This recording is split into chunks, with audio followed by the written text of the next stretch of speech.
Hello बच्चों, eight grade अभ्यास पुस्तिका सामाजिक विज्ञान कक्षा 6 की जो अपनी पाठ्य पुस्तक है उसे 3 भागों में डिवाइडेशन किया गया है। तो जो अपना पहला भाग है वो चल रहा है हमारे अतीत एक इतिहास का, जो आज 4th चैप्टर है। अध्याय क्या बताती हैं हमें किताबें और खबरें में जितने भी महत्वपूर्ण प्रश्न दिए गए हैं उन्हें आज एक एक करके हल करेंगे। तो चलो शुरू करते हैं। अध्याय 4 क्या बताती हैं हमें किताबें और खबरें। अपना बच्चों फर्स्ट नंबर क्वेश्चन है, वैदिक काल में सोम शब्द का एक अर्थ यह भी था, तो इसका क्या अर्थ था? पौधे का नाम।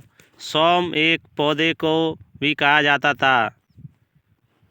क्वेश्चन नंबर सेकंड, इनाम गांव जो महापाषाण काल की कब्रों के लिए जाना जाता है, वर्तमान समय में किस प्रदेश में स्थित है? तो इसका राइट आंसर है, जो इनाम गांव है वो महाराष्ट्र में स्थित है। महाराष्ट्र अपने भारत देश का एक राज्य है। महाराष्ट्र की राजधानी आप बताएं क्या है? Mumbai. Next question number third, सबसे प्राचीन वेद कौन सा है? इसकी रचना लगभग कितने वर्ष पूर्व हुई?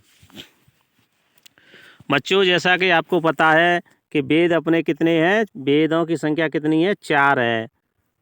ऋग्वेद, सामवेद, यजुर्वेद, अथर्ववेद। तो आप ध्यान कर लो। Number 1 Yajurveda, number 2 Rigveda, number 3 Samaveda, number 4 Atharvaveda. तो जो अपने पहले जो सबसे प्राचीन वेद है कौन सा है? ऋग्वेद है। और जो सबसे बाद का वेद है वो अथर्ववेद है। इसलिए इसका आंसर होगा सबसे प्राचीन वेद ऋग्वेद है। इसकी रचना 3500 साल पहले हुई थी। नेक्स्ट अगला क्वेश्चन है अपना क्वेश्चन नंबर 4, सूक्त से क्या आशय है? सूक्त का आशय है अच्छी तरह से बोला गया, अर्थात ये विभिन्न देवी देवताओं की स्तुति में रचे गए मंत्र होते थे। जो अच्छी तरह से उच्चारण के साथ सही बोले जाते थे तो उन्हें सूक्त कहा जाता था। आपको पता होगा जो रामायण अन्य ग्रंथ में देवताओं की आहुति दी जाती है तो सूक्ति बोला जाता है। क्वेश्चन नंबर 5 पर चलते हैं। ऋग्वेद की पांडुलिपि लेखन हेतु किस वृक्ष की छाल का उपयोग किया गया था? बच्चों, ऋग्वेद की जो पांडुलिपि है लेखन हेतु भोर्ज वृक्ष की छाल का उपयोग किया गया था। भोर्ज एक वृक्ष होता है, इसकी छाल उतारी जाती है और उस पर लेखन किया जाता था। पांडुलिपि बच्चों आप जानते ही हैं, हाथ से लिखे गए लेखों को क्या कहते हैं? पांडुलिपि कहा जाता है। अगले नेक्स्ट पॉइंट क्वेश्चन नंबर 6, दास या दस्यु किसे कहा गया है? इसका दास या दस्यु वे लोग थे जो यज्ञ नहीं करते थे और शायद दूसरी भाषाएं बोलते थे। बाद में दास का मतलब गुलाम था। जो आर्य लोग आए वो जो यज्ञ नहीं करते थे और जो दूसरी भाषाएं बोलते थे उन्हें के लिए दास या दस्यु शब्द का प्रयोग करते थे। अगले क्वेश्चन पर चलते हैं। 7th, ऋग्वेद की प्रार्थनाओं में मुख्यतः किन किन नदियों का उल्लेख है? ऋग्वेद की प्रार्थनाओं मुख्यतः गंगा, यमुना, सरस्वती, सिंधु नदी का उल्लेख है। आपको ये क्वेश्चन बहुत ही दिमाग में रखना है। जो गंगा और यमुना नदियाँ हैं इनका उल्लेख ऋग्वेद में केवल एक बार भी हुआ है। गंगा अपने भारत की सबसे पवित्र नदी मानी जाती है। गंगा कहाँ से निकलती है?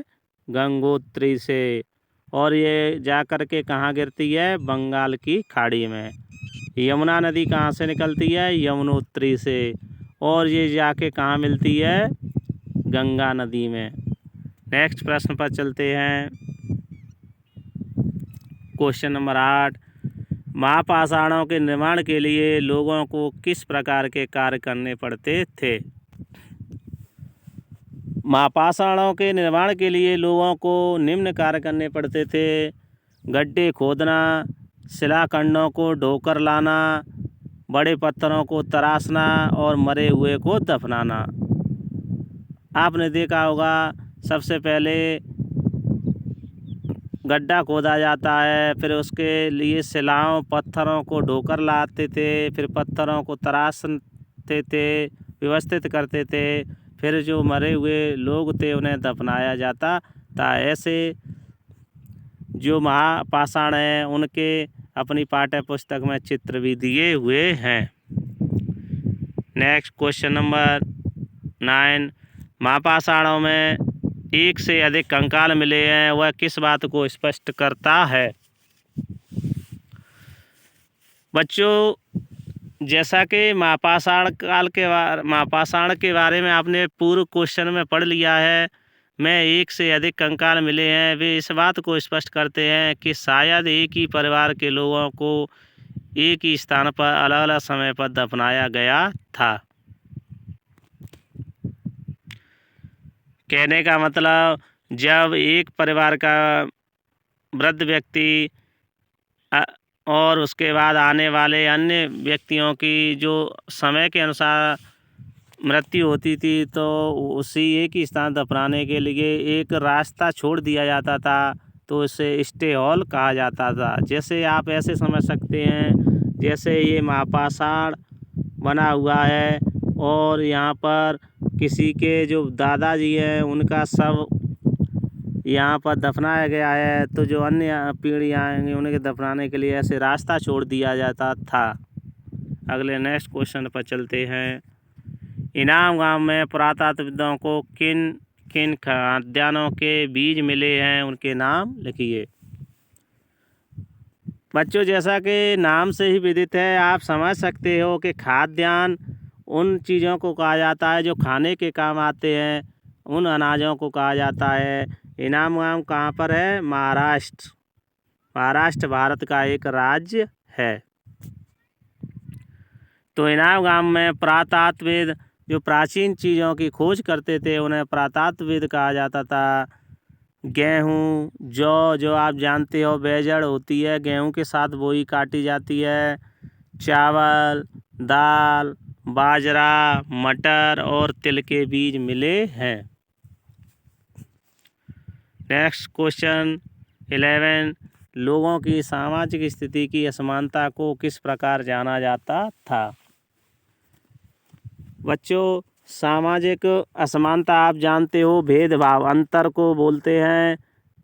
तो इसका आंसर होगा, एक व्यक्ति के कब्र में 33 सोने के मनके और शंख पाए गए, दूसरे कंकाल के साथ केवल मिट्टी के बर्तन ही पाए गए, जो लोगों की सामाजिक असमानता को स्पष्ट करता है।